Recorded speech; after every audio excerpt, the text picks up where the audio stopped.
Subscribe करें और bell दबाएं ताकि कोई खबर रह न जाए।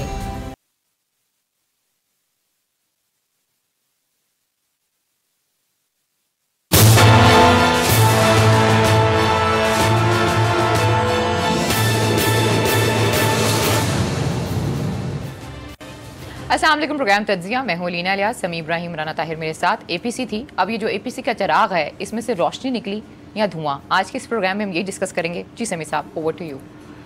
जी बिस्मिल्लाहिर्रहमानिर्रहीम। अलीना, बड़ी डेवलपमेंट थी। आपने कहा कि जो ऑल पार्टीज़ कॉन्फ्रेंस हुई आज अपोजिशन की, मार्गला होटल था, उसमें ये बड़ी एक बड़ा इसमें हाइप आई शुरू में जिस वक्त इसका ऐलान हुआ था। फिर बीच में जो मरियम नवाज साहबा की एक प्रेस कॉन्फ्रेंस आई जिसमें उन्होंने शहबाज शरीफ साहब का जो मिसाक मईशत था उसको मजाक मईशत कहा, तो उस पर थोड़ी सर्दी आई इस पर।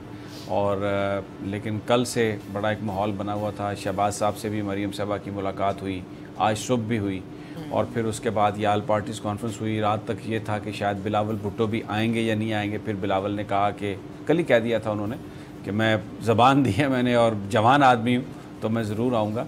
मुख्तलिफ स्पेकुलेशन मीडिया करता रहा और आज बिल आखिर ये कॉन्फ्रेंस हुई। अब मैं आपको इस पे एनालिसिस तो हम फिर करते हैं आगे जाके, लेकिन मैं सबसे पहले आपको बता दूं कि अंदर बात क्या क्या हुई, किस तरीके से किसने अपने आप को वहाँ पर प्रेजेंट किया।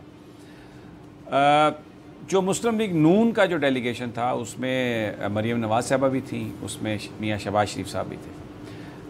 मियाँ शहबाज शरीफ साहब ने सारी इस कॉन्फ्रेंस के दौरान सवाए जो बजट के हवाले से जो गुफ्तगू हुई, जो भी बजट है उस पर जो पॉलिसी बनानी चाहिए, क्या स्ट्रेटजी होनी चाहिए, इसके अलावा किसी और इशू पर उन्होंने बात नहीं की। बजट पर क्या होना चाहिए, बजट क्या कहता है, ये था आज मियाँ शहबाज शरीफ साहब का मौजू ऑल पार्टीज़ कॉन्फ्रेंस में। मरियम नवाज साहबा जो थी वो बहुत तेज़ थी और उन्होंने आके जो गुफ्तगू की उसमें वो बिल्कुल एक चढ़ाई चाहती थी गवर्नमेंट पर। वो इमरान खान की हुकूमत को हर कीमत पर ख़त्म करना चाह रही थी। उन्होंने तो कुछ ऐसी बातें की कि माहौल जो था वो बिल्कुल खामोशी छा गई सब जो हाज़रीन थे उन पर। एक तो उन्होंने ये कहा कि नैब ने जिन लोगों को भी पकड़ा है, उन तमाम जो नैब के ज़ेर हिरासत लोग हैं उनको आप सियासी कैदी अनाउंस करें, पॉलिटिकल प्रिजनर्स। अपोजिशन ये कहे, बहुत सारे लोग हैं जो ब्यूरोक्रेट्स हैं, बहुत सारे और कुछ सियासतदान भी हैं, बहुत सारे बिजनेसमैन भी हैं जो मुख्तलिफ वाइट कॉलर क्राइम्स, क्योंकि करप्शन के चार्जेस में वो अंदर हैं। आज मरियम नवाज साहबा का ये मौक़िफ़ था ऑल पार्टीज़ कॉन्फ्रेंस में कि उन तमाम लोगों को आप सियासी कैदी, पॉलिटिकल प्रिजनर्स उनको अनाउंस करें। खामोशी छा गई। फिर उसके बाद उन्होंने एक पूरा फार्मूला दिया हुकूमत को गिराने का। क्या वो फार्मूला था कि सिंध से पाकिस्तान पीपल्स पार्टी लोग ले आए, पंजाब से मुस्लिम लीग नून जत्थे ले आए, बलूचिस्तान से जनाब महमूद खान अचकज़ई और मौलाना फजलुर रहमान साहब ले आए, KPK से भी मौलाना फजलुर रहमान की जमात और ANP ये जत्थे ले आए लोगों के, और हम चारों तरफ से इस्लामाबाद को लॉकडाउन कर दें। यानी आज जो वो बात कर रही थी कि ताकत का इस्तेमाल करके आप आके ऐवाने इक़्तिदार में घुस जाएं, इमरान खान को निकाल दें और कब्ज़ा कर लें इस्लामाबाद पर। अच्छा, अब इस पर भी खामोशी छा गई, बिल्कुल खामोशी छा गई। मौलाना फजलुर रहमान साहब हाँ में हाँ मिलाते रहे मरियम साहबा की। उन्होंने कहा कि जी आपने मुझे कहा है कि 1.5 महीने बाद 2 महीने बाद हम एहतजाज की कॉल देंगे, मैं 2 दिनों में बंदे ला सकता हूँ। क्योंकि मौलाना साहब के मदारस में बच्चे पढ़ते हैं, जो लोगों ने जो बच्चे भेजे हैं मदारस में मौलाना साहब के वो पढ़ने के लिए, मौलाना साहब उनको सियासत में इस्तेमाल करने का प्रोग्राम रखते हैं। और वो आज वो कह रहे थे कि वो उनकी सबसे बड़ी ताकत हैं। ये तो उन वालदैन को भी अब सोचना पड़ेगा जो अपने बच्चे एक अमानत के तौर पर भेजते हैं मदारस में कि वो वहाँ पर दीनी तालीम हासिल करें। आज मौलाना फजलुर रहमान ने ये कहा कि मैं एक दिन की कॉल पर ये मैं यहाँ पर इस्लामाबाद में इतने लोग इकट्ठे कर सकता हूँ। वो लोग नहीं थे, वो उन मदारस के उन बच्चों का जिक्र कर रहे थे जो वालदैन ने वहाँ पर उनके पास वो भेजते हैं दीनी तालीम के लिए। लेकिन इस पर भी कोई किसी ने कोई ज़्यादा वो जोर नहीं दिया। अब बेसिकली दो बंदे थे, एक मौलाना फजलुर रहमान और एक मोहतरमा मरियम नवाज साहबा, ये दोनों नॉन इलेक्टेड हैं। और वहाँ पर इनकी जो तजवीज़ थी कि मार धाड़ करो, हमला कर दो और कब्ज़ा कर लो इक़्तिदार पर, और ये कैदी, और यहाँ पर बिल्कुल आप ये जो हुकूमत है इसको गिराएं। ये उन्होंने कहा कि ये इसने जाली मैंडेट है, इसने मैंडेट चोरी किया है, ये गवर्नमेंट जो है ये लेजिटिमेट गवर्नमेंट ही नहीं है, मैं इस गवर्नमेंट को नहीं मानती और हमें इसको गिराना होगा। उनका ये कहना था मरियम साहबा का कि ये अगर देर हो गई तो मुल्क बर्बाद हो जाएगा। तो वो जो एक इमरान खान साहब ने भी पॉलिटिक्स की थी कंटेनर की, वो भी यहाँ पर आके कोई 120-25 दिन बैठे रहे थे और वो भी उस वक्त हुकूमत ये कह रही थी कि जनाब ये क्या आप काम कर रहे हैं, ताकत अपने हाथ में ले रहे हैं, और बहुत मुस्लिम लीग नून ने इस पर तनकीद की। लेकिन आज मरियम नवाज साहबा उसी बात को वो कर रही थी। शहबाज शरीफ साहब ने इस हवाले से कोई बात नहीं की, ये सबसे अहम बात है आप देखें। और जो शुरका थे उन्होंने इस हवाले से ना मौलाना फजलुर रहमान की बात पर कान धरा और ना ही उन्होंने मरियम नवाज साहबा की बात पर कोई जवाब दिया कि जी ठीक है अब ये कर लेते हैं। बिल्कुल ऐसी कोई बात नहीं हुई। अब आ जाएं बिलावल भुट्टो साहब। बिलावल भुट्टो का ये कहना था लीना आज की कॉन्फ्रेंस में कि अगर हम तहरीक चलाते हैं, अगर हम एहतजाज सड़कों पर इस तरह से करते हैं कि बहुत ज़्यादा तादाद में लोग आ जाएंगे तो फिर क्या होगा, इस मुल्क में मार्शल लगने का इम्कान है। और पाकिस्तान पीपल्स पार्टी कभी भी मुल्क में मार्शल नहीं चाहती। और ये जो जमहूरी हुकूमत है, भले इसकी परफॉर्मेंस कितनी बुरी भी हो, ये मार्शल गवर्नमेंट से बहुत बेहतर है। इसलिए हम एहतजाज करेंगे पार्लियामान के अंदर भी, एहतजाज करेंगे पार्लियामेंट के बाहर भी, लेकिन इस हुकूमत को जो गिराने की बात है ये इस तरह से होगा कि अगर आप 10 महीने, 11 महीने या 1 साल या सवा साल के बाद आप अगर कोई एजिटेशन के ज़रिए ऐसी सिचुएशन क्रिएट करते हैं कि कोई थर्ड पार्टी आ जाती है, हुकूमत ख़त्म हो जाती है, तो आप इस गवर्नमेंट को सियासी शहीद बनाएंगे, क्योंकि फिर ये गवर्नमेंट कह सकेगी कि हमें तो पूरा आपने टाइम ही नहीं दिया। तो उन्होंने भी जो मोहतरमा मरियम नवाज साहबा की जो बात है उससे उन्होंने एग्री नहीं किया। लेकिन जो मामला था एक सेनेट के चेयरमैन को तब्दील करने का, उस पर ANP ने ये तजवीज़ की। असफंदियार वाली साहब ने कहा कि ये आप पहले मरहले पे जो सेनेट के चेयरमैन हैं आप उनको हटाएं। अच्छा, पीपल्स पार्टी ने हट गई है, इस पर ओके कर दिया। अच्छा, पीपल्स पार्टी ने कहा जी ठीक है, हम जो सलीम मांडवी वाला हैं जो हमारे डिप्टी चेयरमैन हैं, हम उनको भी इस्तीफ़ा दिलवा देंगे, सेनेट के चेयरमैन को हम हटाते हैं। अब देखें इसका थोड़ा सा बैकग्राउंड मैं आपको बता दूं जी। जिस वक्त सेनेट के इंतखाबात हो रहे थे उस वक्त मुस्लिम लीग नून ने जो नंबर गेम देख ये कहा कि अगर आप पीपल्स पार्टी रज़ा रब्बानी साहब को कंटिन्यू करवाती है तो हम रज़ा रब्बानी साहब की गैर मशरूत हमायत करेंगे। ऐसे ही जिस पर आसिफ अली जरदारी साहब ने इसको ये समझा कि ये पीपल्स पार्टी के अंदर एक तफरका डालने वाली बात है, नफाक डालने वाली बात है। उन्होंने कहा कि नहीं, मैं जो रज़ा रब्बानी साहब हैं उनको मैं नहीं बनाऊंगा। और फिर ये जो बाद में आज़ाद अरकान थे जो बलूचिस्तान से एक सेटलमेंट हुआ जिसमें सादिक संजरानी साहब को सेनेट का चेयरमैन पीपल्स पार्टी ने सपोर्ट किया, उसको तहरीक इंसाफ ने भी उसको सपोर्ट किया, और सलीम मांडवी वाला को डिप्टी चेयरमैन सेनेट बनाया। तो अब पाकिस्तान पीपल्स पार्टी बुनियादी तौर पर ये जो सारी आल पार्टीज़ कॉन्फ्रेंस थी इसमें जो हुकूमत के ख़िलाफ़ बात हो रही थी, उसमें पीपल्स पार्टी की कोशिश ये रही आज कि ठीक है जी ये फ़ैसला कर लेते हैं कि सेनेट के जो चेयरमैन हैं उनको हटा देते हैं। लेकिन जो पीपल्स पार्टी के करीबी लोग हैं उनका ये कहना है कि देखें जी अगर सेनेट का चेयरमैन सादिक संजरानी साहब नहीं रहेंगे, अगर उनको बनाया जाएगा, उनको हटाया जाएगा, तो फिर जो अगला चेयरमैन सेनेट होगा वो पाकिस्तान पीपल्स पार्टी का होगा।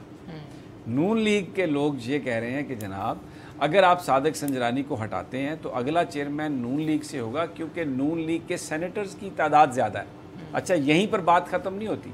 मौलाना फजलुर रहमान साहब ये कहते हैं कि क्योंकि सादिक संजरानी का ताल्लुक बलूचिस्तान से है तो फिर इसका मतलब ये है कि अगर बलूचिस्तान से ताल्लुक़ रखने वाला चेयरमैन सेनेट हटाया जाता है तो आने वाला चेयरमैन सेनेट भी बलूचिस्तान से होगा, और उसके लिए मौलाना अब्दुल गफूर हैदरी से बेहतर कोई बंदा ही नहीं है। तो एक यहाँ पर जो इस वक्त इशू है इन पॉलिटिकल पार्टीज़ के लिए, हटाना तो शायद आसान है क्योंकि अगर ये चाहें तो इनके पास नंबर है अपोजिशन के सारे, अगर आप सेनेटर्स काउंट कर लें, लेकिन अगला सेनेटर कौन होगा उस पर इनका इत्तफाक नहीं हो सकता। और जो इस वक्त सूरत हाल है, ये मैं आज अलीना आपको ये मैं बात बता रहा हूँ कि अगर सादिक संजरानी साहब को आपने हटा दिया तो उसके बाद जो आने वाला सेनेटर होगा, चेयरमैन सेनेट का, वो ना पाकिस्तान पीपल्स पार्टी से होगा, ना वो मुस्लिम लीग नून से होगा। इन दोनों जमातों को किसी छोटी जमात के कैंडिडेट पर कंसेंसस करना होगा। ये तो सवाल ही पैदा नहीं होता कि मुस्लिम लीग नवाज़ या पाकिस्तान पीपल्स पार्टी अपने किसी उम्मीदवार को, अपने किसी सेनेटर को सेनेट का चेयरमैन बनवा सके। और इस पर बड़ा घमसान का रन पड़ेगा, ये मैं बता रहा हूँ आपको। इस पर बड़ी ठीक ठाक, और देखें बहुत सारे काम इसलिए नहीं हो पाते, वो रुक इसलिए जाते हैं कि बाद का जो मंजरनामा है उसकी तैयारी नहीं हो पा रही होती। तो अब ये जो आज सारी की सारी जो गुफ्तगू थी आल पार्टीज़ कॉन्फ्रेंस में, असफंदयार वली बड़े एग्रेसिव थे, लेकिन निज़ाम को चलाने की बात, निज़ाम को डीरेल करने की बात नहीं हुई। डीरेल करने की बात सिर्फ की मरियम नवाज़ साहबा ने ये सोचे बगैर कि इसका क्या नतीजा निकल सकता है, क्योंकि पीपल्स पार्टी के जो लोग हैं वो इस बात को समझते हैं। अब मैं आपको, राना साहब मुझे इजाज़त दीजिएगा, मैं बड़ी देर से बोल रहा हूँ लेकिन ये बात मैं करना चाहता हूँ। जो अगर आप नंबर गेम को बुनियाद बनाकर अगर आप सेनेट में हुकूमत को, सेनेट के चेयरमैन को हटाते हैं, तो फिर इसका मतलब ये है कि आप ये जवाज़ फराहम कर रहे हैं तहरीक इंसाफ की हुकूमत को कि वो सिंध के अंदर MPs जो पीपल्स पार्टी के हैं उनको तोड़ के पीपल्स पार्टी की गवर्नमेंट को ख़त्म करने की अगर वो बात वहाँ पे करे, तो इसका मतलब है फिर उसकी जस्टिफिकेशन होगी। क्योंकि जो मैंडेट दिया गया, एक तो साइलेंट अंडरस्टैंडिंग है ना कि जो जमात जहाँ पे बन गई है आप उसको अपना टेन्योर पूरा करने दें, तो बीच में आप ना कोई छांगा मांगा करें, ना आप हॉर्स ट्रेडिंग करें, ना आप फॉरवर्ड ब्लॉक्स बनाएं। इस पर अभी तक तमाम जमातें जो हैं वो पिछले 8-10 साल से चल रही हैं, किसी ने भी नंबर गेम को अपने हाथ में लेने की कोशिश नहीं की। लेकिन अब अगर आप सेनेट में चेयरमैन सेनेट को हटाते हैं तो इसका मतलब ये है कि फिर आप जवाज़ फराहम कर रहे हैं तहरीक इंसाफ को या गवर्नमेंट को कि वो फिर सिंध में जो पाकिस्तान पीपल्स पार्टी की गवर्नमेंट है उसको अगर वो फॉरवर्ड ब्लॉक के ज़रिए या मेंबरान असम्बली की वफादारियाँ अपने साथ मिलाने की कोशिश करती है, तो आप ये नहीं कह सकते कि जनाब पीपल्स पार्टी फिर गैर कानूनी काम कर रही है, क्योंकि ये नंबर गेम का इस्तेमाल तो आपने सेनेट में करके सेनेट चेयरमैन को हटा दिया।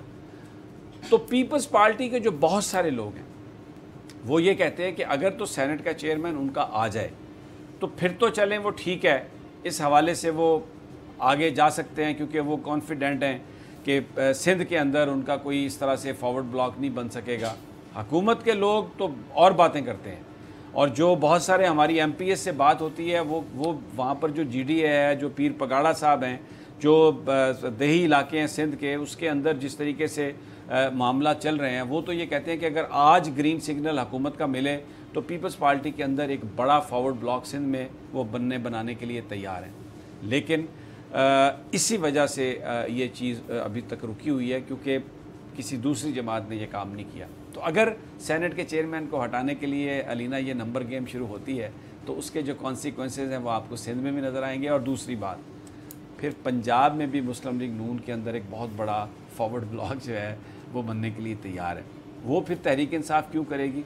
वो तहरीक इंसाफ फिर इसलिए करना चाहेगी कि वो सीधे सीधे कोई 15, 20, 30 बंदे मुस्लिम लीग नून के अपने साथ मिलाए और अपनी गवर्नमेंट बना के, तो एक तो वो जो रोज़ रोज़ की उनके, ज़ाहिर है जब आप अलाइज़ में हो, इत्तेहादियों के साथ होते हैं, तो बहुत सारी बातें आपको मानना पड़ती हैं, बहुत सारी बातों पर आपको चुप रहना पड़ता है।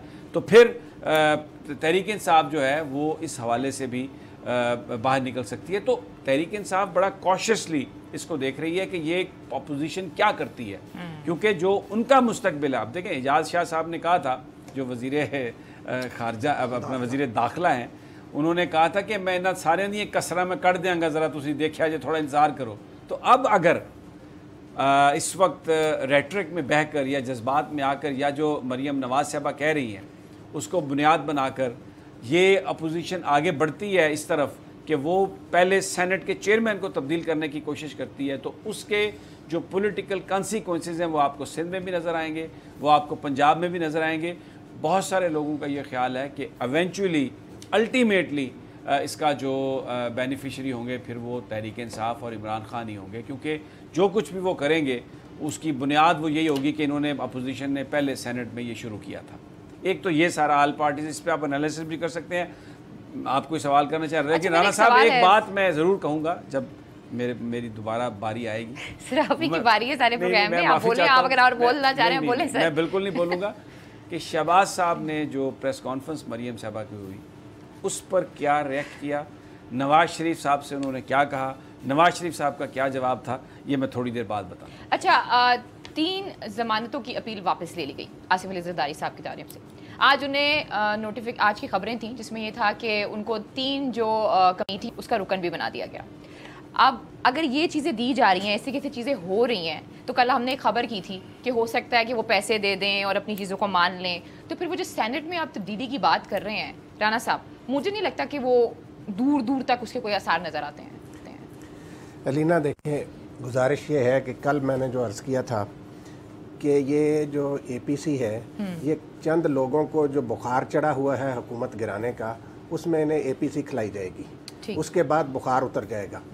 आज एपीसी के अंदर मुस्लिम लीग नून जो है वो वाज़े तौर पर तकसीम नज़र आई। जैसे समी साहब ने कहा, बिल्कुल सही कहा कि शहबाज शरीफ साहब की सारी तकरीर इस बजट के खिलाफ, महंगाई के खिलाफ घूम रही थी। वो तो हमेशा से यही है। नहीं, हमेशा से नहीं, ये एपीसी इस काम के लिए नहीं बुलाई गई थी। और उनका बयानिया हमेशा से मेरी गुजारिश सुने ना, बात ये है, जबकि मरियम नवाज साहिबा कह रही थी कि एक एक दिन, एक एक लम्हा जो है इस हुकूमत का रहना भारी है। वो कहती थी बस सुबह ही ये इमरान खान की हुकूमत खत्म कर दी जाए।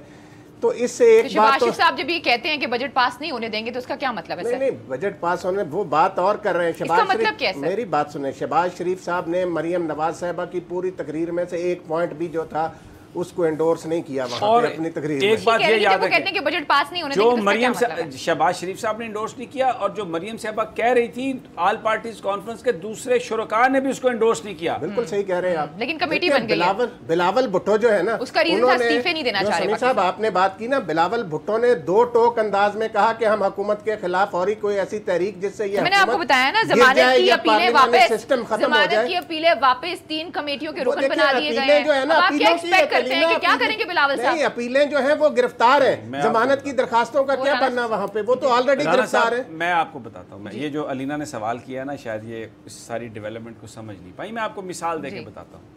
जब अलीम खान साहब गिरफ्तार हुए तहरीक इंसाफ के, तो वो फौरी तौर पर 4 कमेटियों के मेंबर बन गए। क्यों मेंबर बने? कि वो प्रोडक्शन ऑर्डर के जरिए वहाँ पर आ सकें कौमी असम्बली में, सूबाई असम्बली में। जिस वक्त उनकी ज़मानत हुई, उन्होंने ज़मानत के बाद जो पहला काम किया, उन कमेटियों से इस्तीफ़ा दिया, क्योंकि अब ज़रूरत नहीं थी। आसिफ अली जरदारी साहब को जो कमेटियों का रुकन बनाया गया, वो इसलिए बनाया गया है कि वो ताकि किसी न किसी कमेटी का इजलास होता रहे, और वो जो नैब की ज़ेर हिरासत हैं, वो जो हवालात में वहाँ पर जो सख्ती है, उस सख्ती से वो बच सके। सारा दिन आके वो पार्लियामेंट के बनाता है कमेटी का रुकन कौन बनाता है? कमेटी का रुकन जो है पार्टी नॉमिनेट करती है, क्योंकि जो फाइनल इंडोर्स कौन करता है? नहीं, वो इंडोर्स नहीं करता। वो आपको मेंबर, आपने यानी एक कमेटी है ना, उसमें एक मेंबर पीपल्स पार्टी का, एक मेंबर नून लीग का, वो पार्टी की अपनी मर्जी होती है कि वो किसको सवाबदीद है। वो उसमें इंडोर्स का कोई ताल्लुक नहीं, approval, it is not subject to approval, वो एक फॉर्मेलिटी है सिर्फ। इसलिए कि जो सियासी जमातें ऐवान का हिस्सा हैं, वो किसी भी मेंबर को नॉमिनेट कर सकती हैं अपने कोटे में। तो ये पीपल्स पार्टी ने उनको बनाया, और उसके मैं आपको बता रहा हूँ उसकी वजह देखें ना, यही एक सबसे बड़ा मसला है कि जब ये फिजिकल रिमांड में हो या ये कस्टडी में हो, इनसे जब पूछगछ की जा रही हो, तो ये कमेटी में आ जाते हैं। ये कायमा कमेटी का इजलास अगर कौमी असम्बली का या सूबाई असम्बली का इजलास ना भी हो रहा हो, तो ये उस स्ट्रेटजी का हिस्सा है। लेकिन ये हमें पता है इस बात का कि आसिफ अली जरदारी साहब ने अपने इंतहाई करीबी साथियों से मशवरा भी किया है, एक कंसेंट भी दी है इन प्रिंसिपल कि अगर बिलावल भुट्टो का फ्यूचर सेफ हो, तो मैं इस वक्त सियासत से किनारा कशी करने के बारे में सोच सकता हूँ। क्योंकि क्या होगा, प्ली बार्गेन होगी, हो सकता है कि उस प्ली बार्गेन की डिटेल सामने ना आए। ये ज़रूर होगा कि प्ली बार्गेन हुई है और आसिफ अली जरदारी साहब अब सियासत में हिस्सा नहीं ले सकेंगे,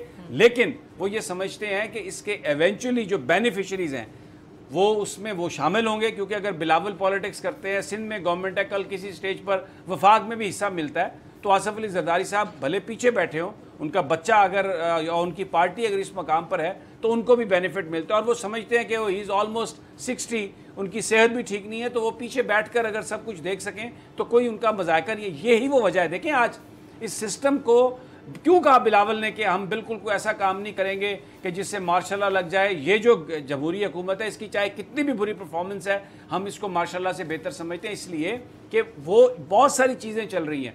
उनको अगर ये सिस्टम चलता रहे तो उनको इसका बहुत फायदा हो सकता है। इससे पहले तो उनके इतने एग्रेसिव कमेंट्स आ चुके हैं, इतनी एग्रेसिव स्टेटमेंट्स आ चुकी हैं जिसमें वो हुकूमत को कह रहे थे कि भी हम एहतजाज करेंगे, हम सड़कों पर आएंगे और हम इनको चलने नहीं देंगे। हाँ, तो वो तो पॉलिटिक्स है ना। स्टेटमेंट एक देना और बात है, प्रैक्टिकली सड़क पर आकर गाड़ी को रोकना और बात है। जो रेटरिक है, जो बयानबाजी है, वो इससे भी शदीद हो सकती है। लेकिन देखना ये है कि आज या तो इस्तीफा दे देते आज, फिर मैं मानता कि जी सही बात है, बना दिया कमेटी पाती गई, कमेटी पै गई, अब कमेटी पै गई, वो अगले साल निकलेगी। आम गली मोहल्लों में कमेटी पै जाती है, वो जो कमेटी पालने वाला होता है ना, उसको उसकी कमेटी जो है ना, वो फिर पता नहीं अगले साल ही मिलती है। साहब देखेंगे, इन्होंने कहा ना चेयरमैन सेनेट को हटाएंगे, उसके बाद आसिफ जरदारी साहब से सहाफ़ियों ने जो सवाल किए, उसका जिस तरीके से उन्होंने जवाब दिया, मैं उसको देखते हुए आपको कह सकता हूँ कि आसिफ जरदारी साहब जो हैं वो चेयरमैन सेनेट को हटाने के अमल में फ़िलहाल शरीक नहीं होंगे। बेशक वहाँ पे अभी कब पेश होती है तहरीक अदम एतमाद, क्या होता, वहाँ पे सहाफ़ियों ने पूछा कि जी चेयरमैन सेनेट आप रज़ा रब्बानी को बना रहे हैं, उन्होंने कहा मैं तो खुद बनूंगा। यानी इससे उनकी गैर संजीदगी का आलम, वो कौमी असम्बली के मेंबर हैं, वो सेनेट के मेंबर तो नहीं है। देखिए वो ज़हीन आदमी है, ज़हीन आदमी है ना, समझदार आदमी है। वो पॉलिटिक्स को, नवाज शरीफ साहब की इस वक्त सूरत हाल ये है कि क्योंकि उनके इर्द गिर्द जिन लोगों का घेरा है ना, वो उसमें परवेज़ रशीद साहब हैं, उसमें मैंने कल भी जिक्र किया था, मरियम साहबा की जो आज की जो गुफ्तगू थी, उन्होंने जो एक माहौल बनाने की कोशिश की, उनको मुकम्मल नाकामी हुई इस बात में कि वहाँ पर जो ऑल पार्टीज़ कॉन्फ्रेंस के जो शुरका थे वो उनकी इस तजवीज़ को संजीदगी से ले लें। एक दफ़ा नहीं कहा महमूद खान असरगज़ई ने कि हाँ मैं बलूचिस्तान से बंदे ले आऊँगा, ANP ने नहीं कहा कि हाँ हम ले आएंगे, एक खामोशी छा गई वहाँ पर। और बिलावल भुट्टो साहब ने ये कहा कि ये जो जमहूरी हुकूमत है ये उस मार्शल लॉ से बहुत बेहतर है और हम किसी को सियासी शहीद नहीं बना सकते। तो टोटली जो मरियम नवाज साहबा का बयानिया, जिसे तस्वुर ये किया जाता है कि वो नवाज शरीफ साहब से इंडोर्स करवा के लेके आती हैं, उस बयानिए को पजीराई हासिल नहीं हुई। शहबाज शरीफ साहब ने सिर्फ बजट पर बात की और उन्होंने भी अपनी भतीजी के जो मामला थे उसको उन्होंने इंडोर्स नहीं किया, और जो ऑल पार्टीज़ कॉन्फ्रेंस के जो शुरका थे उन्होंने भी मरियम नवाज़ को संजीदगी से नहीं लिया। ये उसका आउटकम है उस आज APC का कि एक उसके बाद एक कमेटी बन गई, और अब वो कमेटी बताएगी सेनेट के चेयरमैन को, उसका नाम तजवीज़ करेगी कि नया कौन होगा, कैसे करना है। और फिर ये याद रखें, वो कमेटी जो तजवीज़ करेगी तो फिर सरबराह कॉन्फ्रेंस होगी जिसमें उसकी अप्रूवल ली जाएगी। ये तो लंबी कमेटी पड़ गई है, ये तो बहुत ही लंबी कमेटी है अलीना, पता नहीं कब निकलेगी और किस किस को क्या मिलेगा। एक आज और बहुत बड़ा काम हुआ भाईजान कि ये सारे लगे हुए थे मौलाना समेत, आसिफ जरदारी साहब, बिलावल साहब, अख्तर मैंगल साहब के पीछे कि जी आप APC में आ जाएं। वो अख्तर मैंगल साहब ने आज इनके साथ क्या किया, वो इमरान खान साहब से मुलाकात कर रहे थे उस वक्त जब APC हो रही थी। तो अपोजिशन की जो हुकूमत के तहादियों में दरार डालने की कोशिश थी वो भी नाकाम हो गई। कुछ लोग समझ रहे थे कि जी अख्तर मैंगल तो अब उस कैंप में चले जाएंगे, लेकिन अख्तर मैंगल ने खुलकर आज वोट भी दिया असेंबली में बजट के खिलाफ जो तहरीकें थी। एक छोटी सी गुफ्तगू हुई है दोनों के दरमियान, आसिफ अली जरदारी साहब और अख्तर मैंगल साहब के दरमियान। वो यकीनन मैंगल साहब ने ये कहा होगा कि आप जरदारी साहब you are on right track, ये जो आप गुफ्तगू की बात कर रहे हैं हुकूमत से, मैं इसको इंडोर्स करता हूँ। हमें बिल्कुल हुकूमत को, सिस्टम को चलाने की बात है, खराबियाँ सिस्टम में है उनको दूर मिलके करते हैं। और वो जो ये जो बयानिया है ना कि आप इस्तीफे दें और बंदूकें लेके, अब देखें ना अब क्या कह रही है मरियम नवाज कि जत्थे लोगों के लिए, ये देखें ये जमहूरी सोच नहीं है। आपको ये राइट टू प्रोटेस्ट तो है ना सर, प्रोटेस्ट और है। वो क्या कह रही है, प्रोटेस्ट नहीं है, वो कह रही हैं कि जत्थे लोगों के आए, लॉकडाउन करें और इस हुकूमत को निकाल दें ताकत के बलबूते पर। यानी वो रेवोल्यूशन की बात कर रही हैं, वो उस रेवोल्यूशन की बात कर रही हैं। इनकलाब की बात तो शहबाज शरीफ साहब भी करते हैं। उन्होंने बड़ा मुर्सी से वो बड़ी मुतासिर खूनी इनकलाब की बात तो शहबाज शरीफ साहब भी करते हैं। हमको मरियम साहिबा की ही बातें याद रहती हैं, शहबाज शरीफ साहब क्या भूल जाते हैं। शहबाज शरीफ साहब बड़ी दफा कह चुके हैं खूनी इनकलाब आएगा, ये तशद्दुद का कानून इनकलाब। वो ये नहीं कहते कि मैं लेके आऊंगा, वो कहते हैं जो हालात हैं उसमें खूनी इनकलाब आ सकता है। मरियम साहिबा कह रही है ना जो हालात हैं उसमें लोग बाहर आ सकते हैं क्योंकि महंगाई है। ठीक है जी, प्रोग्राम में वक्त छोटी सी ब्रेक का, आपने नहीं मानना, आप लोग कल कहते शहबाज शरीफ साहब शायद ना जाएं, पर शहबाज शरीफ साहब चले गए और अगर वहाँ पर मौजूद हैं तो वो दिल्ली को रिप्रेजेंट कर रहे हैं। वो उन्हीं की ही जो उनका एक बयानिया है उसी को साथ लेकर चल रहे हैं। लेकिन प्रोग्राम में वक्त एक छोटी सी ब्रेक का, जब ब्रेक से वापस आएंगे तो मजीद भी बात करेंगे। Stay with us.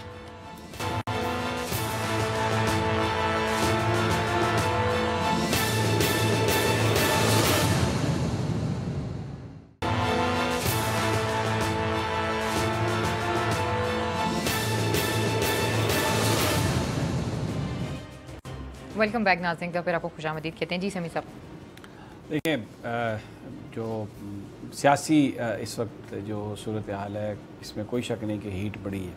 अब ज़रा थोड़ा सा हम बात कर लेते हैं जो मरीम नवाज़ साहबा ने प्रेस कॉन्फ्रेंस की और जिसकी बुनियाद पर उन्होंने वो कहा जो मजाक के मईशत और सब कुछ।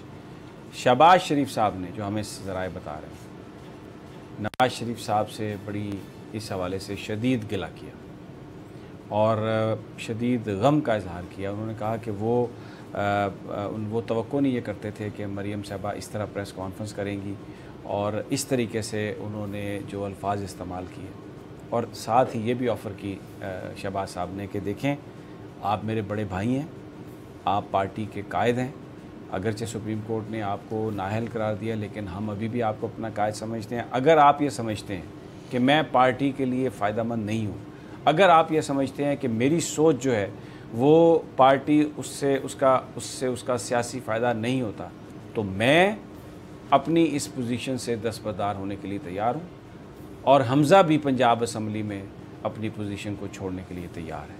तो आप इस हवाले से फ़ैसला कर लें। बहुत क्लैरिटी के साथ अपना जो इस्तीफ़ा था उसकी पेशकश की जनाब शहबाज शरीफ साहब ने, जिस पर नवाज़ शरीफ साहब ने ये उन्हें कहा, जो ज़राए हमें बता रहे हैं कि बिल्कुल ऐसा नहीं होगा, मरियम आपको चैलेंज नहीं कर रही और आप दिल छोटा ना करें, आप अपनी जो पॉलिटिक्स है, आप पार्टी के कायद हैं, आप पार्टी के हेड हैं और हमज़ा पंजाब असम्बली में लीडर ऑफ अपोजिशन है, आप इसको चीज़ों को आप कंटिन्यू करें। लेकिन ये गुज़श्ता जो 3 दहाइयों की जो सियासत है, पहला मौका था कि जनाब शहबाज शरीफ ने मियाँ नवाज़ शरीफ से ये कहा कि आप ये जो मरीम साहबा ने जो अब बात की है पब्लिकली जाके, मैं अपना आपको इस्तीफ़ा पेश करता हूँ। आप मेरी जगह अगर आप समझते हैं कि मेरी सोच गलत है या मेरी सोच से पार्टी को नुकसान पहुँच रहा है, मैं आपके सामने नहीं खड़ा हूँगा आके, मैं आपकी मुखालफत नहीं करूँगा। आप मुझे हुक्म करें, मैं एक साइड पे हो रहा हूँ और हमज़ा भी एक साइड पे हो जाएगा। राना साहब, जिस पर नवाज़ शरीफ साहब ने ये कहा कि नहीं मरीम आपको चैलेंज नहीं करेगी, तो आप बिल्कुल आप उसके साथ काम करें। और फिर मुलाकातें भी हुई, मरीम साहबा उनके घर भी गई, मरीम और शहबाज साहब एक गाड़ी में बैठकर आए।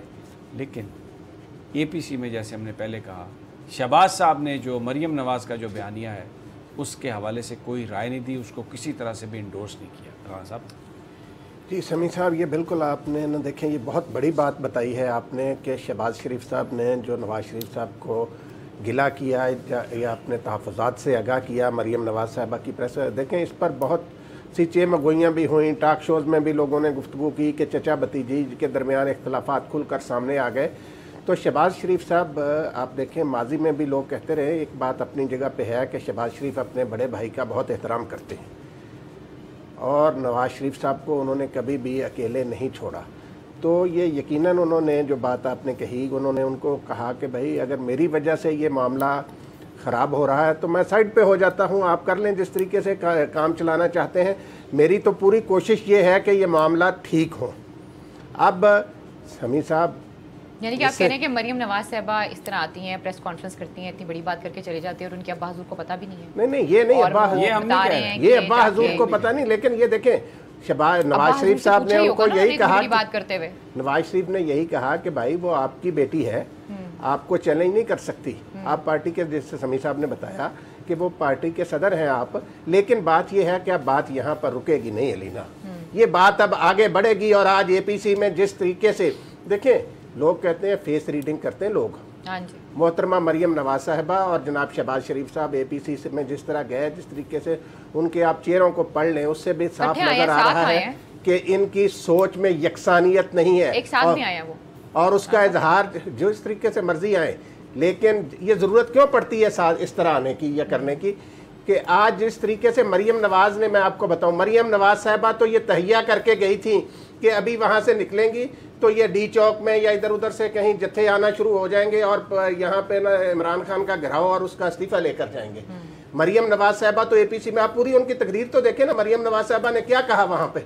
लेकिन शहबाज शरीफ और मरीम नवाज के जो इख्तलाफात हैं समी साहब, ये अब रुकने वाली बात नहीं है, ये आगे ही बढ़ेगी। अच्छा, अब इसमें एक और बात है अलीना, देखिए ये तो हमने जो आज ऑल पार्टीज कॉन्फ्रेंस हुई, जो अपोजिशन की जो बात है उसमें हुकूमत को ये बजट अप्रूव कराने में कोई प्रॉब्लम नहीं है। आज भी जो कट मोशंस हुई हैं उसमें हुकूमत के पास 160-65 वोट और अपोजिशन 128-30, यानी बड़ा डिफरेंस है। तो इस बात का तो कोई इम्कान ही नहीं है कि ये बजट अप्रूवल से रुक सकेगा।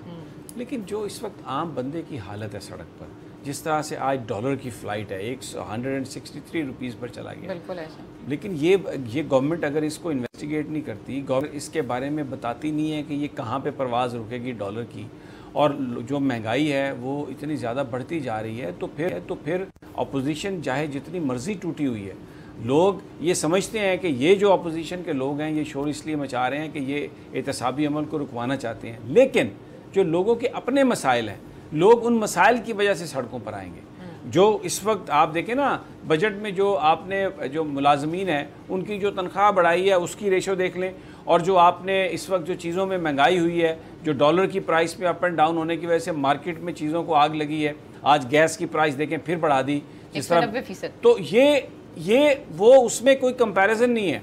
वो लोगों की ज़िंदगियाँ तल्ख हो गई हैं, तो वो लोग शायद इससे पहले भी बढ़ाई थी, आपको याद है उन्होंने गैस की कीमत, फिर इमरान खान साहब ने इंक्वायरी भी कराई थी और दोबारा फिर बढ़वा दी गई। जी, मैं वही अर्ज कर रहा हूँ कि अगर इन चीज़ों पर गवर्नमेंट ने जो जिसे हम कहते हैं कि बेटर गवर्नेंस, और ख़ास तौर पर देखिए एक हद तक तो लोग मानेंगे कि जी ठीक है, माजी का एक पैकेज था, उन्होंने बड़े कर्जे ले लिए, सब कुछ किया, लेकिन अब फिर आपकी गवर्नमेंट क्या है, आप थोड़ा सा तो रिलीफ दें लोगों को, कुछ तो मैनेज करें आप इसमें। अब अगर आप हम बात करें तो ये तो बात ठीक है जी, इमरान खान साहब ऑनेस्ट आदमी है, लेकिन जो टीम में उनके जो अल्ले तल्ले डाले हुए हैं, वो जो एक पूरी एक उनके पास जो एक फ़ौज, वो क्या कहते हैं, ज़फ़र मौज जो है, वो उसमें वो क्या कर रहे हैं, क्या उनकी परफॉर्मेंस है। बड़े बड़े जो कार्टल्स हैं उनको आप रियायत दे रहे हैं, और आम आदमी जो है उसके लिए कोई किसी तरह का भी रिलीफ नहीं है।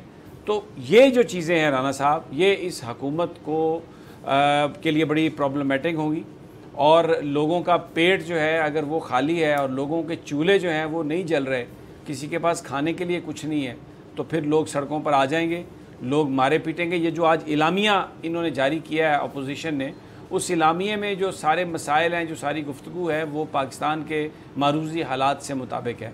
उनकी जो ख्वाहिशात हैं, देखिए हमें सब पता है कि ये इकट्ठे इसलिए हुए हैं कि ये चाहते हैं कि एहतसाबी अमल रुक जाए, ये इकट्ठे इसलिए हुए हैं, ये कहते हैं कि आप नैब को पैक कर दें और पिछला हिसाब किताब ना मांगे।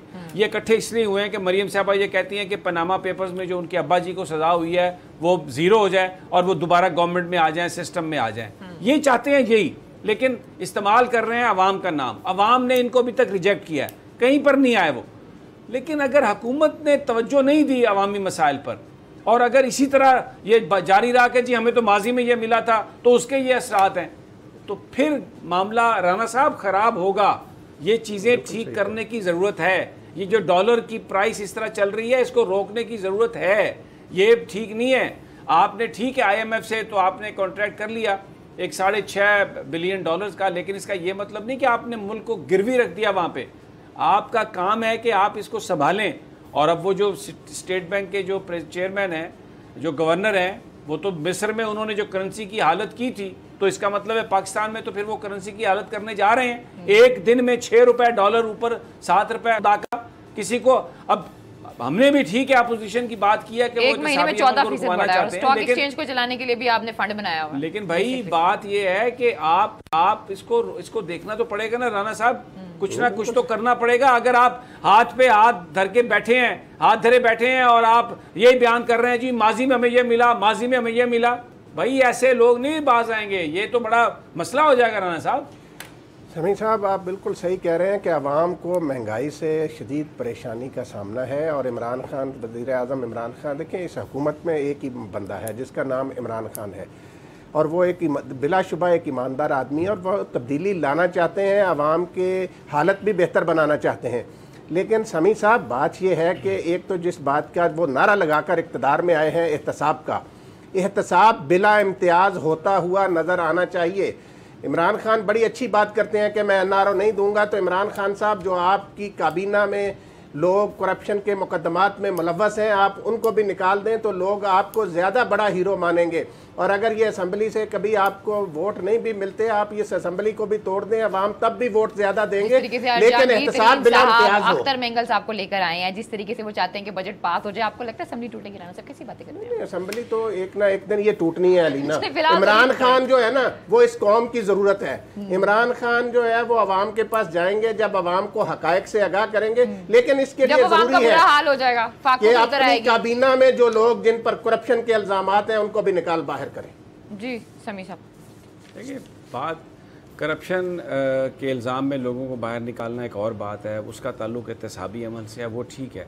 लेकिन राना साहब, एक होती है बेटर गवर्नेंस, एक है कि आप जो चीज़ों की कीमतों में इजाफा हो रहा है, बिल्कुल बिजनेसमैन को मुनाफा बनाने की इजाज़त है, लेकिन एक होशरुबा इजाफा, एक ऐसा इजाफा कि जो आप 10-10 मतलब दुगनी तिगनी प्राइस पर चीज़ें ले जाएँ, ये जिसको मसनूई महंगाई कहते हैं, जिसको आप ये चीज़ें ये नहीं चल सकती, इनको आपको खत्म करना पड़ेगा। वैसे इसमें मसनूई तो कुछ भी नहीं है। अगर एक महीने में 14% डॉलर बढ़ता है तो वो मसनूई तो नहीं है। हाँ, ये है कि उनको इन्वेस्टिगेट करना चाहिए कि कैसे करा है। अगर IMF के हिसाब से आप लोगों ने नहीं किया तो फिर किसी ना तो किया, कुछ ना कुछ तो फोर्सेस बैठी हुई हैं जो ये कर रही हैं। तो वही हम कर रहे हैं ना। मैं और क्या कह रहा हूँ, मैं भी तो यही कह रहा हूँ कि इन्वेस्टिगेट। मैंने ये तो नहीं कहा कि आप हरगिज़ ये नहीं कह रहे हैं। मैंने एक सवाल किया। मैं तो नहीं, मैं आपके सवाल का जवाब देता हूँ। आपने पहले भी आसिफ अली ज़रदारी के वो रुकन के ऊपर बता दिया, लेकिन आपने ये नहीं बताया कि 30 दिन के अंदर अंदर करना होता है और 11 महीनों के बाद ये फैसिलिटेट कर रहे हैं इसमें।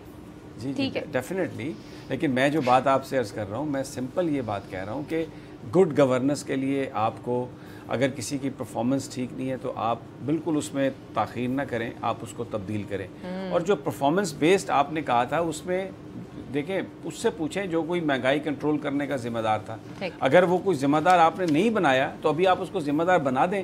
लोग आपसे तवक्को कर रहे हैं, और ये आप जो लोगों के जो मसाइल हैं, लोगों की जो चीखें हैं, आप उनको सुने और उसकी दादरसी होनी चाहिए। अब चलिए, लोगों को छोड़ दें, प्रोग्राम का वक्त खत्म हो गया। आप असद उमर साहब को बुला लें, उनसे क्या गिलें और वो क्या कहते हैं बजट के हवाले से। उनके लिए तो आपके पास टाइम जरूर होगा। खैर जी, आज के प्रोग्राम से हम तीनों को इजाजत दीजिए। अपना बहुत ख्याल रखिए। अल्लाह ने के बाद